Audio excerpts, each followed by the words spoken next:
할렐루야. 오늘 우리 말씀의 제목이 나에게 오라라는 말씀입니다. 여기서 제가 영어 제목을 성경에는 쳐왔는데요, Come with me라고 썼습니다. 우리가 생각할 때 Go with me라고 쓸 수도 있지만 우리가 Come with me라고 제가 이렇게 제목을 쓴 것은 바로 go라는 그런 단어는 어떤 지칭되어 있지 않는 그 길을 우리가 간다라는 뜻입니다. 하지만 come이라는 그 단어는 우리가 갈 확실한 어떤 그 장소를 두고 우리가 이야기하는 것입니다. 다시 말해서 come이라는 그 장소는 바로 하나님께서 나의 길을 아시고 우리를 인도해 주신다라는 그 뜻입니다. 다시 말해서 come with me, go with me가 아니라 come with me라고 오늘 말씀의 제목을 쓴 것은 바로 하나님께서는 우리 개인을 아시고 우리에게 갈 길을 지금도 지정해 주시고 목적대로 우리를 인도해 주신다라는 그런 의미입니다. 사랑하는 생수의 성도들에게 오늘의 이 말씀이, 물론 부족하지만 제가 드리는 이 말씀이 제가 여러분들에게 드리는 말씀이 아니라 하나님께서 여러분들을 향한 목적의 말씀임을 기억하시면서 아멘으로 이 말씀을 받으시는 우리 사랑하는 생수의 성도가 되길 주님의 이름으로 간절히 축원드리겠습니다. 우리 아멘 할 때요, 아멘이 무슨 뜻이냐면 그대로 내가 믿습니다라는 그런 우리가 믿음의 고백의 말씀입니다. 우리 말씀을 받을 때 아멘 하면서 우리 이 말씀을 들으실 수 있는 우리 모두가 되길 원합니다. 우리가 사순절을 지키고 있습니다. 지금까지 우리 사순절은요, 그리스도의 고난과 그리스도의 십자가에서의 죽으심 그리고 부활에 대한 이렇게 우리를 구원시키기 위한 모든 과정, 그 모든 과정을 지키는 절기가 바로 이 사순절이다라는 것입니다. 영어로는요, 렌트라고도 합니다. 그 렌트의 의미, 그 어원을 찾아보니까 만물의 소생, 만물이 소생함을 뜻하는 어원에서 이 렌트라는 단어가 나왔습니다. 결국 그리스도의 순환을 통해서 예수 그리스도의 고난을 받으심을 통해서 인류를 구원하신 우리가 영원한 생명, 다시금 영원한 생명을 얻었다라는 의미를 가진 것이 바로 사순절의 의미입니다. 제가 많이 요즘 여러분들에게 드리는 성경 구절이 있습니다. 요한복음 3장 16절. 어렸을 때 저도 이 구절을 너무나 그냥 그때는 외운 것 같아요. 근데 지금 되돌아보니까 이 말씀처럼 정말로 귀하고 복된 말씀이 없었습니다. 하나님이 세상을 이처럼 너무나 사랑하셔서 다른 누구도 아닌 하나뿐인 바로 예수 그리스도를 우리에게 보내주심으로 인해 우리가 그를 통해서 구원을 받을 수 있다라는 그런 말씀입니다. 이것이 곧 예수 그리스도가 우리에게 향한 하나님의 은혜이며 기독교의 진리의 키워드다라는 것입니다. 오직 예수 그리스도의 이름, 예수 그리스도를 통해서 우리는 다시금 살 수 있고 새 생명을 얻었다라는 것입니다. 다시 살아난다는 건 우리 믿는 자들에게는 축제일 뿐만 아니라 감사와 기쁨이다라는 것입니다. 근데 많은 믿음에 지키는 사람들이요, 이 사순절을 보내면서 물론 자기의 반성과 회개의 시간을 가질 필요는 있지만 자칫 사순절의 이 기간이 너무나 침울한 분위기로 생각하면서 절제하는 우리의 모습을 찾아보게 됩니다. 물론 이러한 절제의 시간과 경건의 시간이 우리에게는 필요합니다. 너무나 그것이 필요합니다. 경건을 우리가 갖고 말씀을 보고 이 시간을 우리가 기억하는 것, 그것이 물론 필요합니다. 하지만 복음의 차원에서 우리가 자칫 놓칠 수 있는 것, 그 부분은 바로 그 가운데 분명한 감사가 있고 그 기간은 기쁨의 시간이다라는 것입니다. 물론 예수 그리스도께서 고난받았고 피 흘렸고 우리를 위해서 돌아가셨지만 또한 다시금 살아나셨지만 우리가 기억해야 될 것, 그 모든 과정 속에서 우리가 가져야 할 것은 주님이 주신 그 사랑의 감사이며 기쁨이다라는 것입니다. 금주의 본문은요, 이러한 사실을 우리에게 깊이 깨우쳐 줍니다. 본문에서 배워나오는 기쁨의 분위기는요, 하나님의 놀라운 자비가 바로 여러분들의 문 앞에 이르게 되었다라고 오늘 성경은 기록합니다. 그 은혜는요, 주님 앞에 나오는 모든 사람에게 어떤 값을 치르면서 주는 것이 아니라 하나님께서 값없이 여러분들에게 주신 축제의 시간이다라는 것입니다. 바로 예수님께서 오셨고 고난을 받으셨지만 그 시간이 우리를 구원시키기 위한 하나님의 값없이 주신 축제장이다라는 것입니다. 하나님은요, 모든 사람들이 함께 와서 평안할 수 있는 잔치를 준비하셨습니다. 그리고 예수님을 그 잔치의 모든 주관자, 진행자로 예수님을 삼으셨습니다. 그리고 우리는요, 예수님의 이름을 부르면 누구든지, 다른 어떤 개인, 특정한 사람이 아니라 누구든지 예수님을 그 잔치에 참여할 수 있게 되었다는 것입니다. 그 잔치는요, 너무나도 기쁜 것입니다. 물론 거룩하고 경건한 우리의 마음이 있어야 되지만 그보다 우리가 기쁘고 감사하는 마음이 우리에게 있어야 됩니다. 잔치의 분위기는요, 침울해서는 안 됩니다. 밝고 기쁜 것입니다. 값없이 주신 그 잔치, 예수님이 우리를 향한 하나님의 사랑이 열리는, 다시금 시작되는, 하나님과 우리와의 죄로 인해서 막혔던 담이 다시금 예수 그리스도를 통해서 허물어지는 그 잔치가 바로 예수님을 통해서 일어난 십자가의 사건이다라는 것입니다. 본문은요, 이러한 잔치의 의미가 주어지는 가운데 하나님의 자비하심을 포도주와 젖을 비유해서 돈이 없어도 값을 지불하지 않고 누구에게나 살 수 있다라는 것을 주님께서는 강조하셨습니다. 물론 이러한 모든 것을 얻기 위해서는 단 한 가지가 필요합니다. 주님과 함께 주님께 나아올 때 우리가 이 모든 것을 얻을 수 있습니다. 주님은 우리를 여전히 한없는 사랑으로 우리를 기다리고 계시며 여러분들의 이름을 부르시고 계십니다. 여러분들의 이름을 각자 부르시고 계십니다. 주님은 다만 우리에게 은혜의 때가 주어졌으니 너희는 여호와를 만날 만한 때에 찾으라. 주님은 우리의 문 밖에 서서 문을 지금도 두드리고 계시기 때문에 우리가 그 문을 열고 예수 그리스도를 우리 마음속에 영접하고 주님과 언제나 동행하게 될 때 우리는 그 잔치에 참여하며 주님과 언제나 승리의 삶을 살 수 있게 된다는 것입니다. 여러분 한번 생각해 보시기 바랍니다. 값없이 주어지는 은혜의 시간이 얼마나 축제 같고 기쁘고 감사하며 그 감격으로 인해 웃음과 미소가 우리가 지어질지 우리는 찬양할 수밖에 없습니다. 우리가 이 자리에 나와서 우리는 찬양할 수밖에 없고 말씀을 들었을 때 그 말씀을 가지고 우리는 기쁨을 감사하며 주님 앞에 나올 수밖에 없다는 것입니다. 우리는 죽을 수밖에 없고 예전에는 하나님을 우리의 눈으로 볼 수 없었고 우리가 타락된 그 마음으로 인해 하나님을 보지 못하고 느끼지 못하였지만 예수 그리스도를 통해서 다시금 하나님을 하나님으로 볼 수 있고 하나님의 자녀가 되는 권세를 우리에게 주셨다는 것입니다. 죄로 인해서 우리는 전적으로 타락하고 전적으로 우리가 부패할지 모르지만 예수 그리스도를 통해서 다시금 새 생명 얻게 될 때 우리는 하나님의 자녀가 될 수 있었다는 것입니다. 여러분, 예수님으로 인해 좋은 것과 기름진 것을 얻을 수 있고 즐거움에 다시금 동참할 수 있습니다. 우리가 이 예배에 나와서 예배 시간에 우리가 찬양을 들을 수 있습니까? 예전에 구약시대에는요 우리가 예배 지성소에 나가서 예배를 드릴 수 없었습니다. 왜? 우리가 죄가 있었기 때문에 우리는 그 자리에 지성소에 들어가게 될 때 우리는 죽을 수밖에 없었습니다. 특별한 대제사장만이 1년에 한 번씩 들어갈 수 있었다는 것입니다. 하지만 우리는 이 자리에 나와서 우리는 하나님께 예배 드릴 수 있습니다. 바로 예수 그리스도를 통해서 다시금 하나님과의 막힌 담을 허시고 하나님의 자녀가 될 수 있었기 때문에 예수 그리스도의 보혈의 피로 말미암아 다시금 우리는 살 수 있게 되었고 하나님을 아바 아버지라 부를 수 있게 되었고 이 시간 예배 드릴 수 있게 되었다는 것입니다. 다윗에게 허락하신 확신의 말씀이 그 다윗에게만 주어진 것이 아니라 여러분들의 것이라는 것입니다. 다윗은요 하나님의 사랑과 하나님의 보호하심이 그의 삶 가운데 있었습니다. 그러한 하나님과 다윗의 언약이 우리의 언약이 되었습니다. 하나님께서 그의 사랑하는 왕이었던 그 다윗과 하나님과 언약을 맺으셨습니다. 사랑의 언약.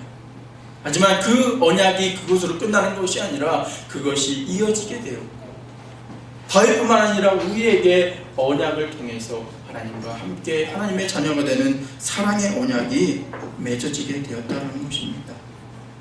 다만 한 가지, 이러한 은혜를 믿기 위해 믿음의 선진들이 그들이 서 있던 그 자리를 내려놓고 하나님 앞에 나온 것 같이, 베드로가 그가 갖고 있는 모든 것을 다 이제는 내려놓고 예수님을 쫓은 것 같이, 우리도 예수님을 쫓아 나아갈 때 우리에게 은혜의 단비가 임하게 되고 하나님과 동행하는 삶을 살 수 있게 됩니다.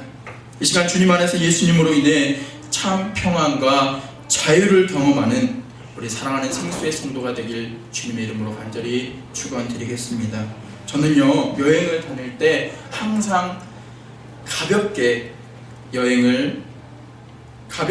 적은 물건을 가지고 여행을 해본 적이 없습니다.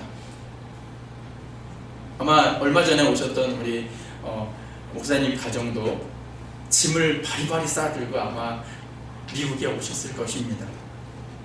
저인데요, 근데 항상 그 짐 때문에 제대로 여행을 해본 적이 없어요. 그래서 그 짐을 어떻게 이거를 운반하게 될까? 너무나 많아서 아이들을 이렇게 케어하다 보면요, 물론 제가 여행을 하게 될 때 랩탑도 있고요, 아이들 유모차도 끌고 가게 되고요, 여러 가지 있으면 얼마나 그렇게 짐이 많은지 모릅니다. 딱 보게 될 때 이사하는 것 같아요. 그래서 지난번 제가 설교 시간에 여러분들에게 이야기한 것처럼 제가 예전에 한 몇 년 전에 한국을 방문했을 때 그 이야기를 한 적이 있습니다. 저는 몇 년 전에 저희 아내와 아이들과 함께 공항에 간 적이 있습니다. 오랜만에 한국에 가는 길이라 이것저것 준비를 하게 됐는데 짐을 싸보니 너무 짐이 많아서 공항 출입국 검사 통과하는 것 자체가 저에게는 짜증이었고 저에게는 그걸 어떻게 하면 좋을까라고 고민이었습니다. 저는 먼저는 저의 랩탑 가방을 메고 있었습니다. 그리고 아이들의 유모차를 2개를 아이들이 끌고 있었습니다. 그리고 짐 1인당 개인당 크게 그 이민백이 2개씩이니까 4개도 준비했고요. 아이들 가방으로 하나가 있어서 짐이 총 6개였습니다. 얼마나 그 짐을 옮기는데 진땀을 빼고 오랜만에 한국 방문을 했던 그 설레었던 마음이 그 짐으로 인해서 짜증과 불편한 마음으로 비행기를 탄 적이 있었음을 여러분들한테 이야기해봅니다. 아마 여러분들도 한 번쯤은 경험해 보셨을 것입니다. 정말로 내가 설레는 마음으로 한국을 가야지라는데 이것 준비하고 저것 준비해서 짐을 들고 공항 검색대를 딱 통과하는 그 순간에 진땀으로 인해서 얼마나 고민스럽고 내가 왜 저 짐을 다 가져갈까라는 그런 생각을 가지고 한 번쯤은 비행기를 타보신 적이 있었을 것입니다. 이처럼요, 짐이 정말로 많게 되면 우리가 소망하고 계획한 일이 불편해지고 힘들게 됨을 우리는 경험해 보게 됩니다. 그래서 우리는요, 우리의 짐을 줄이는 노력이 필요하다는 것입니다. 우리는 인생의 여정을 여행합니다. 우리가 태어남으로 인해 하나님께로 가기 위해 매일매일 우리의 삶의 여정의 여행을 하루하루 나아가고 있습니다. 물론 때로는 그 여행이 힘들 때도 있습니다. 또한 지내면서 감사하고 기쁠 때도 있습니다. 그런데 불필요한 그 짐 때문에 우리가 더욱더 우리의 삶이 무겁게 느껴지는 경우가 너무나 많이 있습니다. 그런데 우리는요, 이러한 삶의 여정 가운데 기쁨과 감사만이 있는 그런 방법이 여러분들에게 있습니다. 그것은 앞서 말했듯이 우리의 삶의 짐을 줄이게 될 때 우리의 삶의 여행을 잘 할 수 있다는 것입니다. 좀만 여행할 때 짐을 줄이게 되면 우리가 그 짐 때문에 우리는 여행에 차질이 없다는 것입니다. 때로는요, 우리가 생각하는 모든 일이 짐으로 다가올 때가 있습니다. 어느 책의 제목을 보니까 이런 책이 있습니다. 너무나 공감하는 책의 제목이었습니다. 우리는 사소한 것에 목숨을 건다. 우리는 정말로 우리가 생각하기에 너무나 많은 것이 다 필수적이고 필요하다라고 생각하는데 그것을 잘 들여보게 되면 그건 사소한 짐이 대부분이다라는 것입니다. 우리의 욕망으로 인해, 욕심으로 인해, 인간의 본성으로 인해 모든 것이 우리가 다 필요하다라고 우리는 느끼기 때문이다라는 것입니다. 하지만 우리가 주님을 만나게 되면 그 모든 짐이 나를 불필요하고 내 욕심 때문에 생겨난 짐이다라는 것을 우리는 알 수 있습니다. 만약 제가 공항에서요, 그 많은 짐이 있을지라도 그 짐을 낑낑거리고 혼자 감당하기보다는 일하는 직원이거나 그 짐을 감당하는 사람들에게 그것을 이임했다면 아마도 그 무거운 짐으로 인해 고생하지는 않았을 것입니다.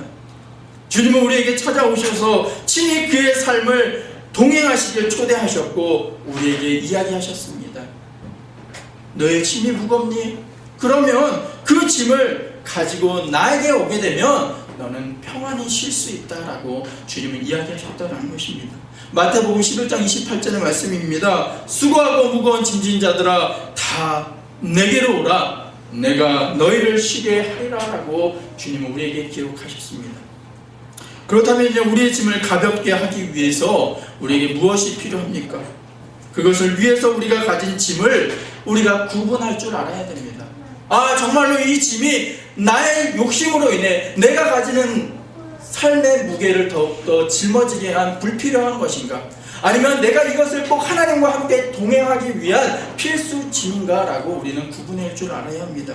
현대 기독교 영향력이 있는 저술가 중 한 분이신 맥스 루카에도라는 그 분이 있는데요. 그분이 쓰신 책을 보면 우리의 삶의 짐을 다음과 같이 묘사했습니다. 죄의 손가방을 우리가 가지고 있다. 손가방을 들었습니다. 어떤 죄를 갖고 있는 그 손가방을 우리가 가지고 있고 우리가 항상 불만족을 가지고 있는 불만족의 보따리를 또 이렇게 들고 있어요. 그리고 피로의 캠핑 가방을 이렇게 우리가 메고 있고 슬픔의 가방을 또 걸치고 있습니다. 또한 의심을 가지고 있는 그 배낭의 끈을 또 메고 있다고 합니다. 그리고 외로움의 침낭을 또 우리가 메고 있고 두려움의 트렁크를 우리가 지금도 밀고 있다라고 이 맥스 루카에도라는 그 저술가는 그의 책에서 썼습니다. 이처럼 다양한 삶의 짐들을 우리가 지금도 들고 허덕이고 있습니다.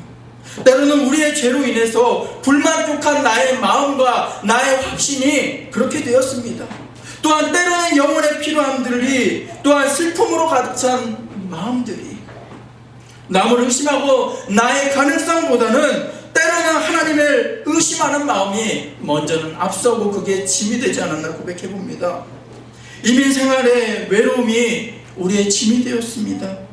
힘들고 지친 우리의 마음으로 인해 또한 영으로 인해서 두려워하는 마음, 삶을 어떻게 일구어 나가고 내가 나아가야 할까라는 어려움들, 여러분들 지금도 힘들지 않으십니까?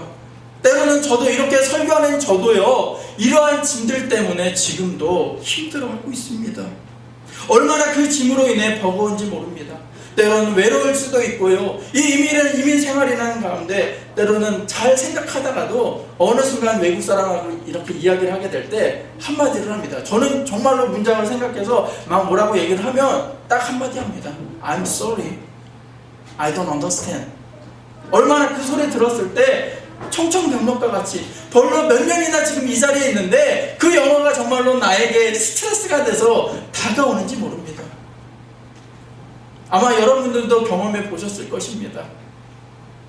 하지만 이 모든 것이 나의 자격지심 때문에, 나의 욕심 때문에, 내가 하나님을 의지하는 그 마음으로 인해서 나를 비집고 나를 억누르는 그 짐으로 다가왔기 때문에 우리가 그렇게 느낀다라는 것입니다. 때로는 나는요, 주님으로 인해 모든 것을 잘 감당할 수 있다, 나는 확신을 갖고 나아갑니다.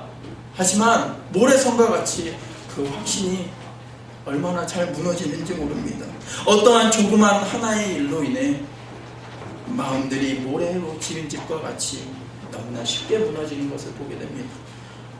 제가 미국에 와서 한 가지 더 느낀 거는요, 정말로 내 마음이 얼마나 조그만지에 대해서 미국 생활을 하면서 알게 되었습니다.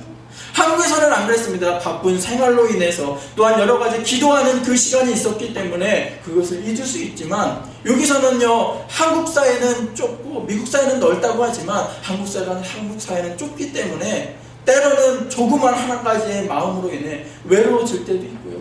조그만 한 가지의 마음으로 인해 마음이 상처가 되어서 그것을 표출하고 독선적으로 나아가는 저의 모습을 보게 되었을 때, 그 삶의 짐이 나를 얼마나 누르는구나. 그 삶의 짐이 나를 외롭게 하고 하나님을 의지하기보다는 인본주의적인 사고로 나를 만드는구나 라고 제가 회개하게 됩니다. 사랑하는 생수의 성도들이여, 하나님을 의지하고 하나님을 만나게 될 때, 우리의 모든 것을 다 내려놓고 삶의 짐을 주님께 맡기게 될 때, 우리는 주님으로 인해 다시금 숨 쉴 수 있고 주님으로 인해 다시금 일어나 걸을 수 있는 우리의 모습 되길 주님의 이름으로 간절히 축원드리겠습니다. 아까 이야기했듯이요, 저와 같은 마음이 우리에게 찾아온다면 마태복음 11장 28절로 30절의 말씀을 읽어보시길 바랍니다. 수고하고 무거운 짐진 자들아 다 내게로 오라. 내가 너희를 쉬게 하리라. 나는 마음이 온유하고 겸손하니 나의 멍에를 메고 내게로 배우라. 그러면 너희 마음이 쉼을 얻으리니 이는 내 멍에는 쉽고 내 짐은 가벼움이라 하시니라. 예수님은요, 우리가 지쳤을 때 우리에게 안식과 평안을 약속하셨습니다. 그리고 지쳤을 때 주님을 찾기를 원하십니다. 우리가 하나님께 나아가면 하나님은 우리의 짐을 가볍게 해주시기 때문입니다. 나의 아버지가 이 자리에 있기 때문에 내가 아버지를 의지하게 될 때, 나의 삶의 짐이 무거울지라도 그 짐을 이제는 아버지께 내려놓고, 주님, 내가 주님을 바라보며 나아갑니다. 하나님, 내가 힘들고 어려울지라도 내가 주님께 나아올 때 주님, 나의 기도를 들어주시고 응답하여 주시옵소서. 내가 무릎 꿇고 우리가 기도하며 나아가게 될 때 우리의 기도를 하나님께서 들어주시고 하나님께서 인도해 주시리라 믿습니다. 저와 저의 고백이 여러분들의 고백이 되길 간절히 축원드리며 이 시간 선포합니다. 이 시간 하나님께 나아오서 우리의 짐을 내려놓게 되길 원합니다. 그렇게 될 때 우리의 짐을 이 시간 내려놓을 수 있고 우리의 삶을 주님 안에서 평안과 쉼을 얻을 수 있게 된다는 것입니다.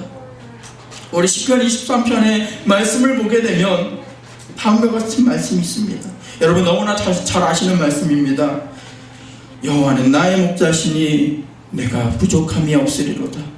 그가 나를 푸른 초장에 누이시며 쉴만한 물가로 인도하시는도다. 내 영혼을 소생시키시고 자기 이름을 위하여 의의 길로 인도하시는도다. 내가 사망의 음침한 골짜기로 다닐지라도 해를 두려워하지 않을 것은 주께서 나와 함께 하심이라. 주의 지팡이와 막대기가 나를 안위하시나이다. 주께서 내 원수의 목전에서 내게 상을 베푸시고 기름으로 내 머리에 바르셨으니 내 잔이 넘치나이다. 나의 평생의 선하심과 인자하심이 정녕 나를 따르니 내가 여호와의 집에 영원히 거하리로다. 하나님은 지금도 우리를 부르시고 계시고 하나님의 집에 거하기를 원하시고 우리의 이름을 부르시고 초대하셨습니다. 집을 나갔던 아들이 다시금 돌아오기를 기다리시는 아버지의 마음, 지금도 멀리 기다림으로 인해서 1시간도 좋고요 10시간도 좋고요 집 나간 내 아들을 지금도 기다리는 그 마음의 심정으로 하나님이 우리의 이름을 지금도 부르시고 계시다라는 것입니다. 근데는요, 하나님은 기다림으로 인해 우리를 기다리시다가 끝내 그의 하나뿐인 아들을 통해서 우리를 다시금 되돌아오게 지금도 하셨다라는 것입니다. 십자가의 아들을 매다신 하나님은요, 예수 그리스도의 고통을 분명히 아셨습니다. 그리고 고통받으셨을 것을 미리 아셨습니다. 하지만 그 가운데서 침묵하시면서 우리를 부르시기 위한 모든 과정을 주님께서 완성시키시고 계획하시고 계셨다라는 것입니다. 바로 십자가로 인해 죽으신 예수님이 그 피와 살로 인해 우리가 다시금 살 수 있는 놀라운 일을 주님께서 다른 어떤 누구가 아니라 바로 저와 여러분들을 위해서 준비하시고 그 계획을 이루셨다라는 것입니다. 그 십자가 안에 우리가 있으면 우리의 짐을 내려놓을 수 있습니다. 우리가 지금도 힘들고 어려울지라도 우리가 주께 앞으로 나오게 될 때 우리는 참 기쁨과 참 감사와 참 인도하심을 느낄 수 있게 됩니다. 그 안에서 하나님의 사랑을 느끼며 주님의 선하심과 인자하심을 알아 기쁨으로 여호와의 전하 거하게 우리 하셨다라는 것입니다. 이러한 십자가의 계획을 예수님이 오시기 전 약 800년 전에 이사야 선지자는 그것을 아시고 오늘 본문과 같이 예언하셨다는 것입니다.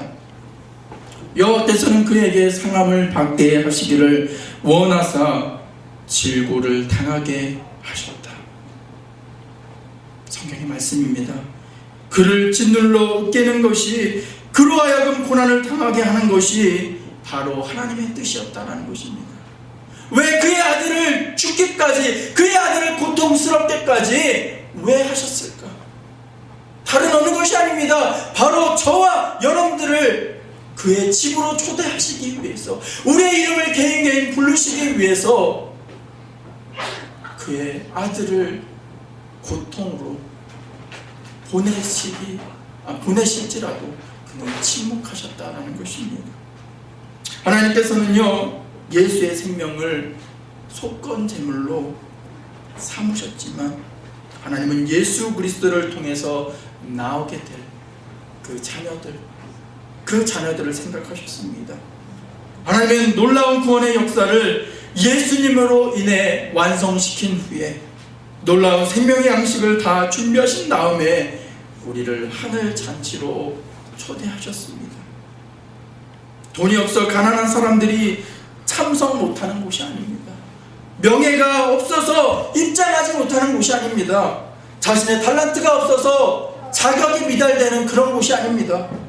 어느 누구라도 예수님이라는 초대장만 있으면, 바로 예수님이라는 이름만 우리 가운데 있게 될 때 우리는 값없이 그곳에 가서 먹을 수 있고 마실 수 있고 하나님과 함께 연합하며 우리의 삶을 살아갈 수 있다는 것입니다. 우리는 예수님의 이름을 가지고 매일매일 살아야 됩니다. 하나님은 우리에게 말씀하십니다. 너의 모든 목마른 사람들아 어서 물로 나오너라. 돈이 없는 사람도 오너라. 너희는 와서 사서 먹되 돈도 내지 말고 값도 지불하지 말고 포도주와 젖을 사라. 어찌하여 너희는 양식을 얻지도 못하면서 돈을 지불하며 배부르게 하여 주지도 못하는데 그것 때문에 수고하느냐라고 우리에게 이야기하십니다. 지금도 본문과 같이 우리에게 이야기하십니다. 그 잔치에는 하나님의 영원한 사랑이 가득 부어지고 준비된 하늘 양식을 통해서 우리가 영원히 살 수 있다라고 이야기하십니다. 그리고 초대한 사람들에게 요구되는 오직 한 가지, 바로 예수님께 나아오게 될 때, 너희는 여호와를 만날 때에 찾으라, 가까이 계실 때에 그를 부르라 라고 하나님께서 이야기하신 것만 지키게 된다면 우리는 감사함의 축제장에 들어갈 수 있게 된다는 것입니다.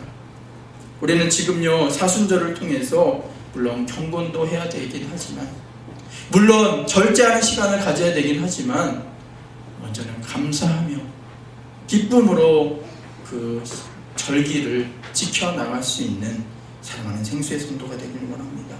그리고 우리가 가장 포커스를 두고 할 게, 주님께 나옴으로 인해 우리의 삶의 짐을 내려놓고 주님께 모든 것을 맡기며 이 시간을 보낼 수 있는, 우리의 삶의 여정을 밟고 나아갈 수 있는 우리 사랑하는 생수의 성도가 되기를 주님의 이름으로 간절히 축원드리겠습니다. 다 같이 기도하겠습니다. 할렐루야. 사랑과 은혜가 충만하신 주님 감사를 드립니다. 언제나 우리와 함께 계시고 우리에게 언제나 쉴 만한